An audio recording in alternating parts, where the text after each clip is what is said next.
Assalamualaikum warahmatullahi wabarakatuh. Salam sejahtera untuk kita semua. Salam sehat dan salam satu pena.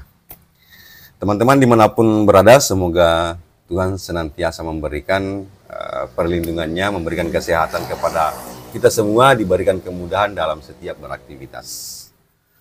Teman-teman, sebentar lagi kita akan menghadapi pilkada di tahun 2024 yang akan datang. Nah, tentunya kita memilih pemimpin. Nah, untuk itu teman-teman, mari kita melihat figur atau kandidat yang akan kita pilih.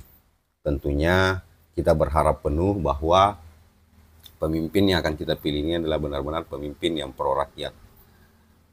Untuk mengetahui pemimpin yang pro rakyat ini, tentunya kita melihat atau mereview rekam jejak dari kandidat tersebut.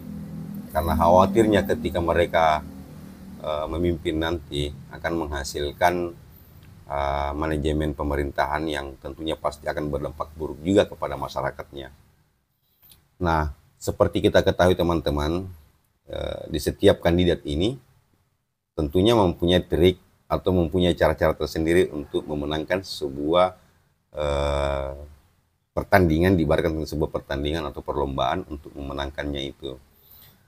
Seperti kita ketahui di setiap momen pilkada itu selalu kita mendengar adanya praktek-praktek money politik atau politik uang di beberapa kesempatan.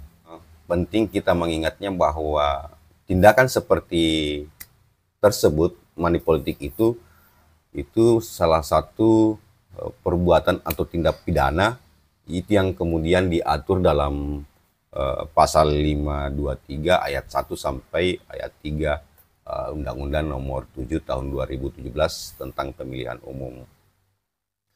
Nah, kemudian ada 3 kategori pada saat yang pertama pada saat melakukan kampanye, kemudian di masa-masa tenang biasanya itu yang sering kita katakan dengan serangan fajar, kemudian di tempat pemungutan suara.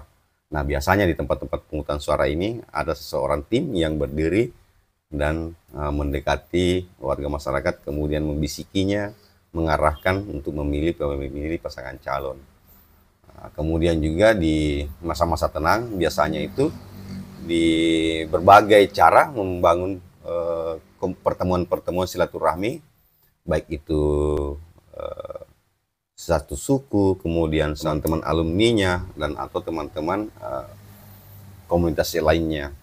Nah, oleh karena itu teman-teman, seperti yang saya katakan tadi bahwa money politik ini diatur dalam Undang-Undang Nomor 7 Tahun 2017, di mana ada dampak yang terjadi ketika kita harus memilih pemimpin karena politik uang. Ketika dia terpilih nantinya, itu tentunya menghasilkan manajemen pemerintahan yang dalam tanda kutip korup. Kemudian tentunya akan merusak paradigma bangsa. Nah, saya teringat dengan penjelasan Ketua Bawaslu RI pada dalam pertemuan konferensi nasional hukum tata negara yang kelima di Tanah Datar, Sumatera Barat pada bulan November 2018 lalu, di mana disebutkan bahwa ada beberapa pasal yang kemudian mengatur tentang politik atau sanksi, yang mengatur sanksi money politik tersebut.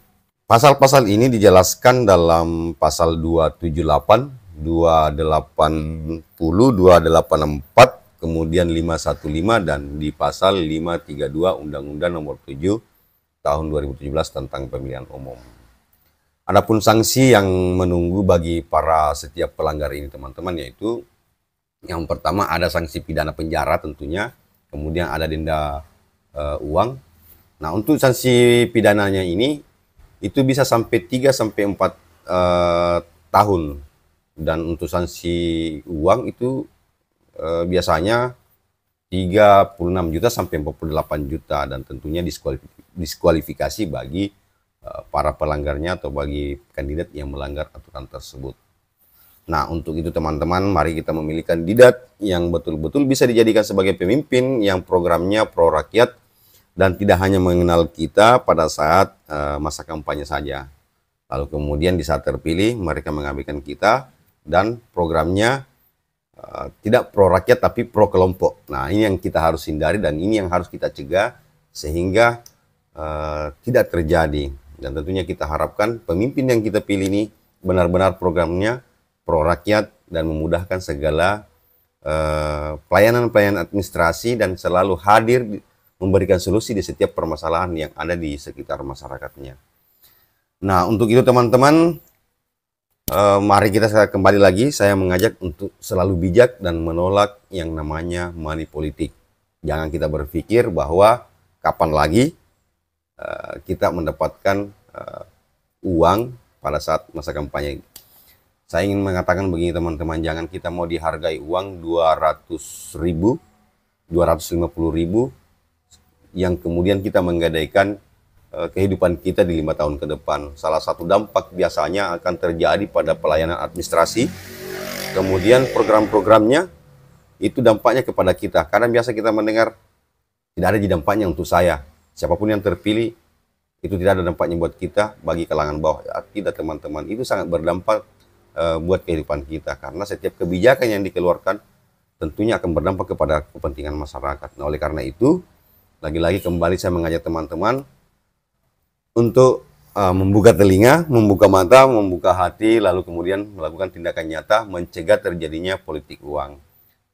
Baik teman-teman, semoga bermanfaat dan mari kita melawan politik uang. Salam satu bena, sukses untuk kita semua. Wassalamualaikum warahmatullahi wabarakatuh.